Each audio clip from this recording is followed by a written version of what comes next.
చాలా రోజుల నుంచి నాకైతే ఒక డౌట్ ఉంది.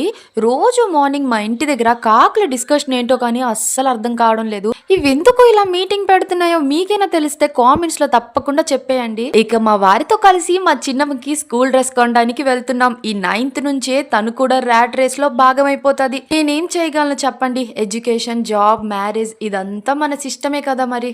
అంతలో ఓసారి అమ్మ వాళ్ళ ఇంటికి వెళ్దామంటే అక్కడ ఇది చేసే పెంకి పనులకి ఎక్స్ట్రా వర్క్ చేయాల్సి వస్తుంది. ఇక గోల్ బజార్ లో కూడా సేల్ మార్కెట్ స్టార్ట్ అయింది అనుకుంటా. ఇంత ఎండలో అనవసరంగా వచ్చామనిపించింది. కానీ ఈవినింగ్ కి ఖచ్చితంగా వర్షం స్టార్ట్ అవుతుంది కదా. ఇక మా వారు చిన్నమ్మ స్కూల్ డ్రెస్ అయితే తీసుకున్నారు. ఆ స్కూల్లో ఎన్ని రోజులు ఉంటుందో తెలియదు కానీ ఈ షూస్ కోసం దీని హడావిడి అంతా ఇంత కాదు. మా చిన్నమ్మ స్కూల్ డ్రెస్ ఎలా ఉందో నేను నెక్స్ట్ వీడియోలో చూపిస్తా. ఇక గోల్ బజార్ కి వచ్చిన వారు ఎవ్వరూ డ్రై ఫ్రూట్ లస్సీ తాగకుండా అయితే రిటర్న్ వెళ్లరు. ఈ లస్సీ మొత్తం ఒక్కరే తాగడం చాలా కష్టం. కడుపు అయితే నిండిపోతుంది. దీని టేస్ట్ అయితే నచ్చేసింది. అడిగి మరీ తీసుకొని తాగేస్తుంది. మా బేబీకి నేను చిన్నప్పటి నుంచి అయితే చాక్లెట్స్, స్వీట్స్, చిప్స్ అలవాటు ఏవి చేయలేదు. బయటకు వస్తే తప్పదు కదా మరి. ఇంటికి వచ్చేసరికి క్లైమేట్ ఇలా మారిపోయింది. ఇది సమ్మర్ కాదు, రైనీ సీజన్ అనేంతగా కూల్ వెదర్ అయిపోయింది. ఖరగ్పూర్ లో మార్నింగ్ ఎంత వేడిగా ఉన్నా సరే ఈవినింగ్ కి కూల్ క్లైమేట్ అయిపోతుంది. ఈ రోజు 15 minutes కి ఒక చిన్న తుఫాన్ కూడా వచ్చేసిందనే చెప్పాలి. ఈ వెదర్ లో మేము చిన్నప్పుడు అయితే బయట గెంతే వాళ్ళం. ఇప్పుడు అలా చేయలేం కదా.